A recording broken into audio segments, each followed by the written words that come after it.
Ըստ խնդրի, տաքսի ծառայության գնացքն այսպիսին է. մինչև 4 կիլոմետրն արժե 300 դրամ, այնուհետև յուրաքանչյուր կիլոմետր երթևեկելն արժե 60 դրամ։ Պահանջվում է գտնել, թե առավելագույնը քանի կիլոմետր կարող է երթևեկել Լևոնը, եթե նա ունի ընդամենը 3600 դրամ։ Շատ լավ, ինչ ունենք մենք այս պահին։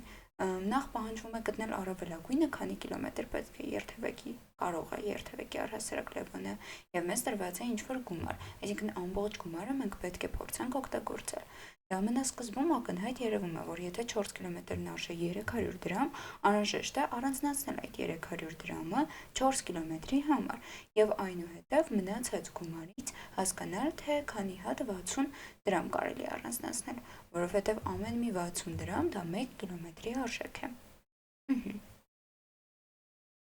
Այսինքն մեր առաջին քայլը այս խնդրի համար 3600-ից հանել 300-ն է։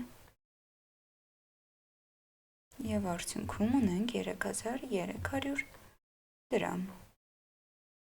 Շատ լավ, հիմա եթե մենք 3300 դրամը բաժանենք 60-ի, ապա կստանանք, թե քանի կիլոմետր կարող է 4 կիլոմետր երթևեկելուց հետո երթևեկել Լևոնը իր գումարով։ 4 կիլոմետրից հետո։ Եվ դե իհարկե վերջին քայլն էլ պետք է լինի առանձնացված սկզբնական 4 կիլոմետր գումարելը, ինքն 55-ին էլ։ Եթե մենք գումարենք 4-ը, կստանանք, թե քանի կիլոմետր կարող է Լևոնը երթևեկել իր 3600 դրամով։ Իսկ եթե փորձենք ինչ-որ գծագրով պատկերել, եկեք ահա այսպես պատկերենք մեր ճանապարհը, սա սկզբնակետն է, գիտենք, որ մինչև 4 կիլոմետրը արժե 300 դրամ, ինքն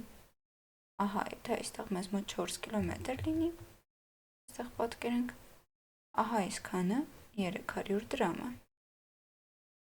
Իսկ սրանից հետո ամեն մի կիլոմետրը 60 դրամ է։ Եվ այդ իսկ պատճառով գրաֆիկից արդեն երևում է, թե մենք ինչու այսպես արեցինք, առանձնացրինք այս սկզբնական 300 դրամը, այնուհետև յուրաքանչյուր կիլոմետր, քանի որ 60 դրամ էր, ուղղակի փորձեցինք գտնել, թե մնացած գումարի մեջ քանի 60 դրամ կարող է տեղավորվել, ուստի 4 կիլոմետրից հետո այդքան կիլոմետր էլ, մեր դեպքում 55, կարող է երթևեկել Լևոնը, եւ դե ավելացնելով այս սկզբնական 4 կիլոմետրը ստացանք, թե առավելագույնը քանի կիլոմետր կարող է նա երթևեկել։ Այսպիսի հարց տվյալ խնդրի համար, իսկ ինչ կլիներ, եթե ունենենք ոչ թե 3600, այլ օրինակ 3650 դրամ կամ 3550 դրամ։ Կարող եք նկատել, որ խնդրի մնացած պայմանները նույնը կմնային եւ մեզ մոտ միայն ահա այս բաժանման կտորում փոփոխություն կլիներ հետեւյալ հատվածում։ Իսկ այստեղ ինչը կփոխվեր, դե բաժանումը անմնացորդ չէր լինի,